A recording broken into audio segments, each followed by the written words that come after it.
Mr. Curtis, would you please state your full name for the record? My name is Clinton Eugene Curtis. And where do you reside? Tallahassee, Florida. And what is your profession? I'm a computer programmer. Would you please speak into the microphone so the audience can hear your testimony? I'm a computer programmer. Mr. Curtis, are there programs that can be used to secretly fix elections? Yes, How do you know that to be the case? because in October of 2000, I wrote a prototype for President Congressman Tom Feeney at the company I work for in Oviedo, Florida, that did just that. And when you say did just that, it would rig an election? It would flip the vote 51-49 to whoever you wanted it to go to and whichever race you wanted to win. And would that program that you designed be something that elections officials that might be on county boards of elections could detect? They'd never see it. Mr. Would you answer that question once again? They would never see it. So how would such a program, a secret program that fixes the election, how could it be detected? You would have to view it either in the source code, or you'd have to have a receipt and then count the hard paper against the actual vote total. Other than that, you won't see it. All right, Mr. Curtis, if you had been asked, you or others with your professional expertise had been asked to design a protected program that would protect the Ohio elections from against such software to fix the election, could you have done so? If we've been asked to make a program that can fix the election, sure, anybody can do it. No, could you have designed a program or a procedure or a protocol that would have protected Ohio against this kind of rigging?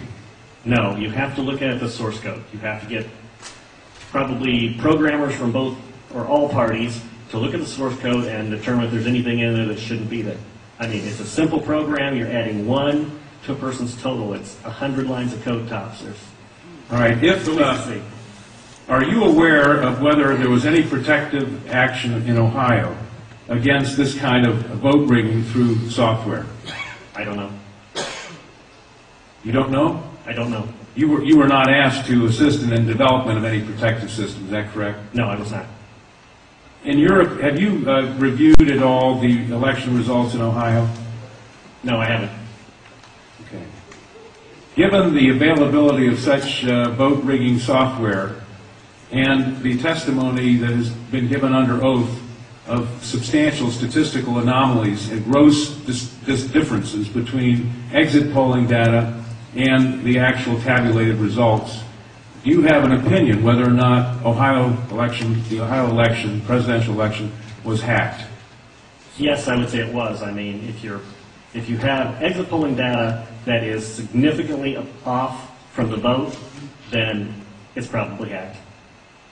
And your testimony is under oath? Yes, sir. And the testimony you've given is true? Yes, sir. Thank you.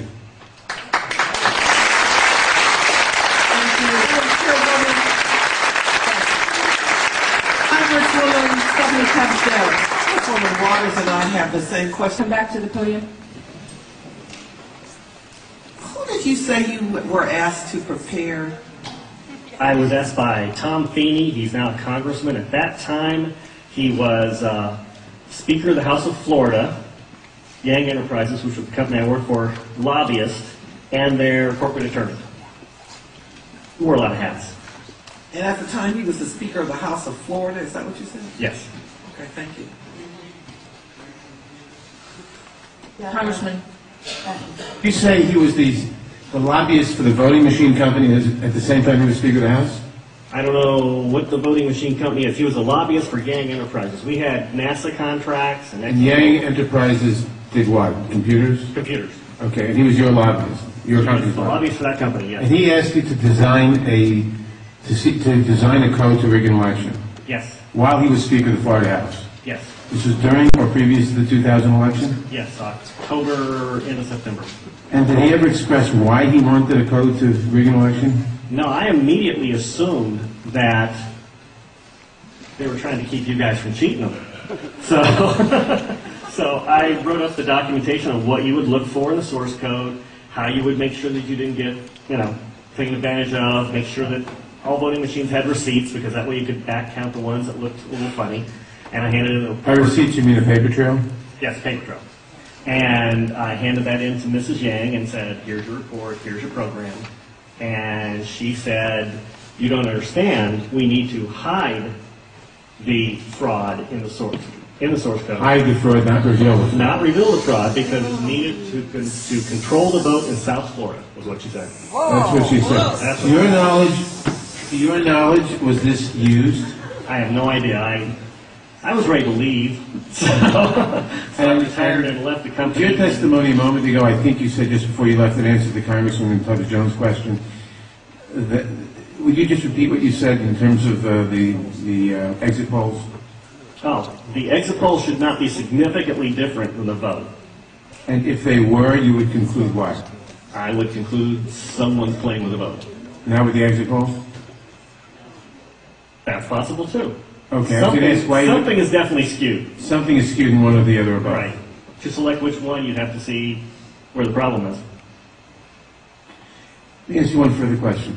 Assuming for the moment that such software, that's what you call it, such software to rig a vote was used in one or more machines in Ohio or in Florida, could you today detect that if you looked at the source code? If you get the machines and they have not been patched yet, I mean, once they get in and touch them, anything can happen. You can also set timers to do that, but then you see the timers. Then you'd have to take those machines, decompile them, which I couldn't do, but possibly a Microsoft, an MIT, something could do. You might be able to see it. You might. Not necessarily. Depends on how good they are at destroying what they had.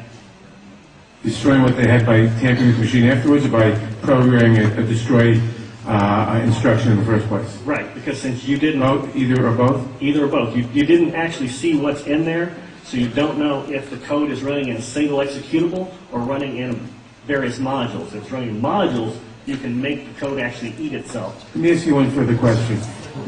I've been told that people who assume that lots of the election results, or that a large fraction of the election result in any state may have been affected by deliberate fraud in the computer, are paranoid because in order to do that, you have to have access to thousands of machines, and that would be readily detectable. To what extent is that true? It depends on the technology you use. If you did a central tabulation machine that fed in, all you'd have to do is set a flag. You set a flag, the central tabulation machine would then flip your vote. So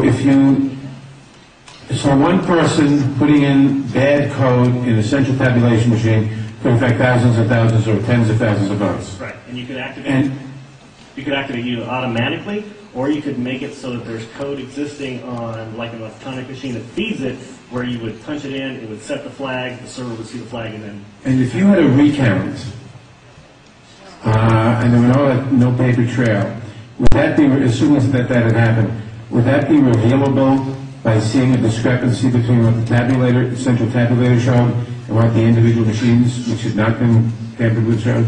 Not if I wrote it. Why not? In other words, I would make it match. you could work back from the tabulator to the individual machines, so the tabulator would tell the machines to switch their results? Yes, it talks both ways. You can flip it to Congressman, whatever you need. And they actually do talk to each other, the Yes. machines As long and the as it's tabulator. hooked up, as long as it's networked together, they can talk to each other. So in other words, there's absolutely no assurance whatsoever on anything with regard to these machines. Absolutely none, unless you look at the source code and make sure it's safe before it goes in. Thank you very much. thank you, Congressman Mathers. I know that Congresswoman Waters has a question, then Senator Miller, and then Congresswoman Stephanie Tubbs Jones. This will only take a moment if you would come back to the... I'm new at this. As you know, there has been a lot of discussion about, I think it is Diebold Company, their relationship to the president and the administration, and supposedly comments about helping to ensure that the president was reelected. In your world, in your environment, have you heard any of this kind of discussion? Do you know people who vote for Diebold? Do you have any sense of any actions that may have been taken? I don't know anything about that at all. Thank you. Sorry. Senator Miller? Thank you, Madam Chair. Sir, I suspect people will attack you in terms of your credibility. Could you restate once again your credentials? I'm a programmer. I worked for NASA, worked for ExxonMobil, worked for Florida Department of Transportation, and other elements of my story, because this company, well, let's get into it. Why not?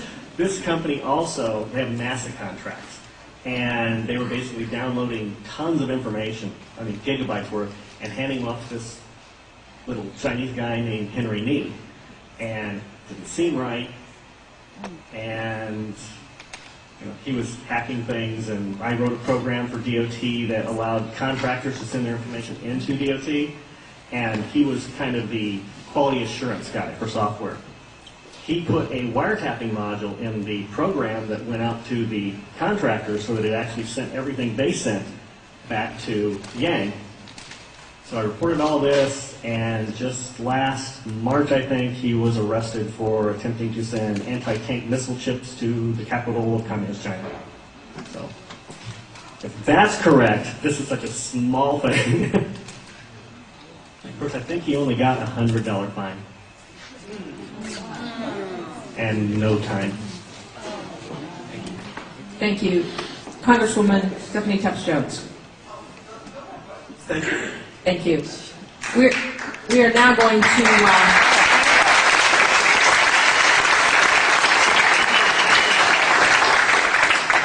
back to the public testimony.